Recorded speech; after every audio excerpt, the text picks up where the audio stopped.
เคล็ดลับการพลิกแพลงสู่ความร่ำรวยณเมืองบาบิโลนชาวเมืองบางส่วนนิยมเลี้ยงเป็ดเป็นอาชีพแต่ที่น่าแปลกก็คือเป็ดที่ชาวเมืองเลี้ยงส่วนใหญ่ล้วนแต่มีสีดำวันหนึ่งที่บ้านของจาโบมีคนงานรีบมาบอกกับจาโบว่านายท่าน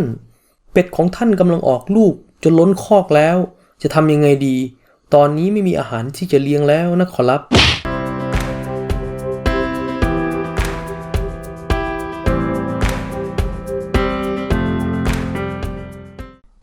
โดยปกติแล้วจาโบไม่ได้ใส่ใจอะไรมากนัก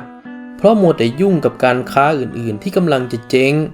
จริงๆแล้วจาโบมีธุรกิจอื่นอีกมากมายแต่วันนี้เขาว่างเขาจึงแวะออกมาดูแล้วเขาก็บังเอิญพบกับเป็ดตัวหนึ่งที่มีสีขาวมันผิดจากปกติเพราะในเมืองนี้ไม่เคยมีเป็ดสีขาวมาก่อนจาโบจึงเกิดไอเดียว่าถ้านำเป็ดสีขาวนี้ไปให้ชาวเมืองบูชาคงได้เงินจำนวนมากแน่ๆเพราะว่าชาวเมืองค่อนข้างงมงายชอบเล่นหวยพอดีมันย่อมดีกว่าการขายเนื้อเป็นแน่แต่เมื่อเรื่องได้ยินถึงหูภรรยาของจาโบนางจึงรีบไปบอกสามีว่า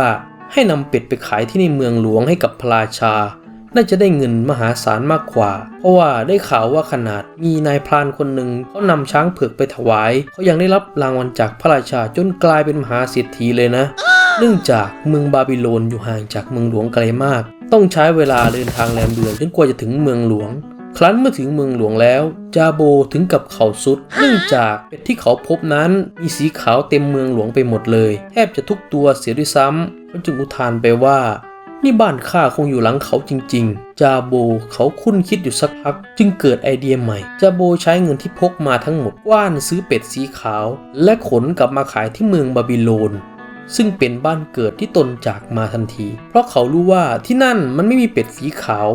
ถ้าหากเขานำกลับไปแล้วมันคงจะต้องขายดีอย่างแน่นอนและแล้วเมื่อเขากลับมาถึงบ้านเขาจึงทยอยนำเป็ดสีขาวออกมาขายและทำการโฆษณาถึงสรรพคุณต่างๆทำให้ชาวเมืองสนใจอยากครอบครองเป็ดประหลาดนี้เขาทำกำไรได้มากกว่า5เท่าจากราคาปกติ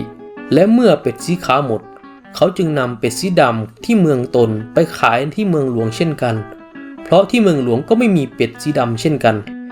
และแล้วจาโบก็ร่ำรวยอีกครั้งและสามารถนำเงินไปใช้แก้ปัญหาธุรกิจอื่นๆของตัวเองได้สำเร็จนี่เป็นเพียงนิทานที่หากมองเผินๆก็ไม่มีอะไรแต่มันแฝงด้วยกระบวนการแก้ปัญหาถ้าหากกรณีนี้เกิดกับคุณไม่ใช่จาโบคุณจะทำอย่างไรคนส่วนใหญ่ถ้าไปถึงเมืองหลวงแล้วปรากฏว่าผิดหวังผิดจากสิ่งที่ตั้งใจไว้ทำไม่สำเร็จคงต้องกลับบ้านทันทีอย่างเป็นแน่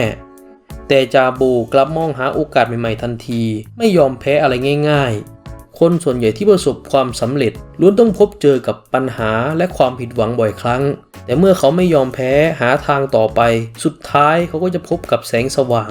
หากเราใช้ปัญญาไม่ได้ใช้อารมณ์ถ้าสองพี่น้องตระกูลไรท์สร้างเครื่องบินลำแรกไม่สำเร็จแล้วท้อวันนี้เราคงไม่รู้จักเครื่องบินเพราะมันคงตลกมากที่จะบอกว่า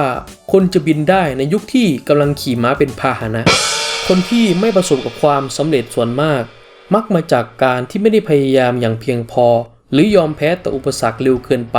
จริงๆแล้วอุปสรรคที่คอยสกัดกั้นเราไว้มันไม่ใช่ใครที่ไหนมันก็คือตัวเราเองถ้าเรามีทัศนคติเชิงลบเราไม่เชื่อว่าเราทำได้ทุกอย่างมันก็จบเพราะระบบสมองของเราจะปิดกั้นทุกอย่างไว้เรียบร้อยแล้วถ้าหากคุณชอบคลิปนี้อย่าลืมกดไลค์กดแชร์กด Subscribe เพื่อที่จะไม่พลาดความรู้ดีๆใหม่ๆจากเรานายริชเชอร์ก้าวที่ดีขึ้น